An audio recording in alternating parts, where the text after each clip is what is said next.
এত রোদ্দুরে পুড়তে পুড়তে কোথায় গেলাম, কোথায় কোথায় ঘুরলাম, কি করলাম, কি খেলাম, আর বাড়ি আসার সময় বৃষ্টিতে ভিজে পুরো স্নান করে গেলাম। তো চলো পুরো ভিডিওটা লাস্ট পর্যন্ত দেখতে থাকো, সবকিছু তোমাদের দেখাবো। তো hello everyone, welcome back to our channel মনিজলিস ব্লগ। আশা করি তোমরা ভালো আছো, আমরাও ভালো আছি। তো দেখো আজকে ভিডিওটা একদম বাড়ির বাইরে থেকে স্টার্ট করলাম।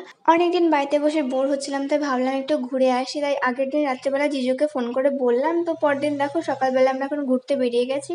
আর আজকের ওয়েদারটা ছিল অনেকই খারাপ, প্রচন্ড রোদ ছিল, বাট তাও আমরা ঘুরতে বেরিয়ে গেছি। আর জিজু বললাম বলে ভেবো না, আমার নিজের জিজু একটা দিদিভাই আছে, তারই হাজব্যান্ড। আর আজকে আমাদের ডেস্টিনেশন কোথায় সেটা তো তোমাদের দেখিয়ে দিলাম। আর রাস্তার দুপাশে এরকম সুন্দর সুন্দর গাছ, সবুজ প্রকৃতির মধ্যে দিয়ে আমরা চলে যাচ্ছিলাম পলাশীর মনুমেন্ট দেখতে। তো আমি লাইফে ফার্স্ট টাইম আসছি, এর আগে কোনোদিন আসিনি, বইতে অনেক পড়েছি, বাট আজকে সেই জায়গাটায় যাচ্ছি যেখানে পলাশীর যুদ্ধ হয়েছে, সেটা আমি নিজের চোখে দেখবো। তো আমি তো খুব এক্সাইটেড আছি। তো চলো পুরো ভিডিওটা লাস্ট পর্যন্ত দেখতে থাকো। ভিডিওটা ভালো লেগে থাকলে অবশ্যই লাইক কমেন্ট শেয়ার চ্যানেলটা সাবস্ক্রাইব করো। সালটা ছিল 1757, যেখানে আজ থেকে প্রায় 267 বছর আগে মির্জাফর তার অনুচরদের বিশ্বাসঘাতকতায় সুবিধা থাকা সত্ত্বেও ব্রিটিশ বাহিনীর কাছে পরাজয় স্বীকার করে বাংলার সেই স্বাধীন নবাব সিরাজউদ্দৌলা। এখানে হয়েছিল সেই পলাশীর যুদ্ধ। তো তোমাদের চারিপাশটা একটু ভালোভাবে দেখিয়ে দিলাম। আমার প্রচন্ড রোদ ছিল, তার জন্য ভালোভাবে ভিডিও করতে পারিনি আমি। আমার পেছনে যে মনুমেন্টটা দেখতে পাচ্ছ, তার পাশে খালি জায়গাগুলোতে তো অনেক বড় বড় ঘাস হয়ে গেছিল। আর এটা হচ্ছে নবাব সিরাজউদ্দৌলা স্ট্যাচু। তো এখানে সবকিছু লেখা আছে, আমি না ভালো করে জুম করে দেখাইনি, আমার তখন মনেই ছিল না একদম। আসলে হুট করে গেছি, তো আমি বুঝতে পারিনি যে কিভাবে কি ভিডিও করব। তো নেক্সট আরেকদিন যাব, তখন তোমাদের সবটাই ভালো করে ঘুরে দেখাবো। আর তাতে আমার একটু শরীর খারাপও ছিল, প্রচন্ড রোদ পড়ছে, তাই বেশিক্ষণ থাকিনি, একটু ঘুরে ভিডিও করে তারপরে বাড়ি চলে এসেছিলাম। তারপর কিছু ছবিও তুলে নিলাম আর ভিডিও করছিলাম। তো আমার না ছবি তোলার সময়, ভিডিও করার সময় একদম পোজ মনেই থাকে না।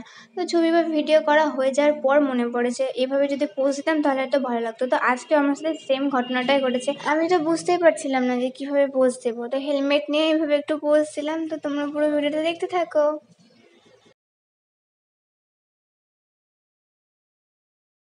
তারপর ওখান থেকে আসার সময় রাস্তায় এই সুন্দর একটা জায়গায় দাঁড়িয়ে পড়লাম, গাছের নিচে অনেক ছাওয়া ছিল আর অনেক হাওয়া দিচ্ছিল। তো এখানে কিছুক্ষণ দাঁড়িয়ে গল্প টল্প করে তারপর আমরা চলে আসলাম একটা রেস্টুরেন্টে, যেহেতু অনেকক্ষণ খাওয়া দাওয়া হয়নি, খিদে পেয়েছে, তার জন্য দেখো রেস্টুরেন্টের বাইরে ভিউটা তোমাদের একটু দেখিয়ে দিলাম।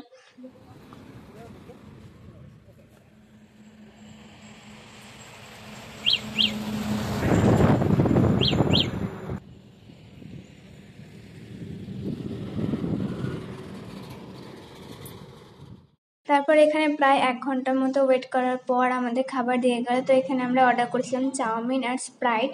তো চলো এখন আমরা খেয়ে নিই।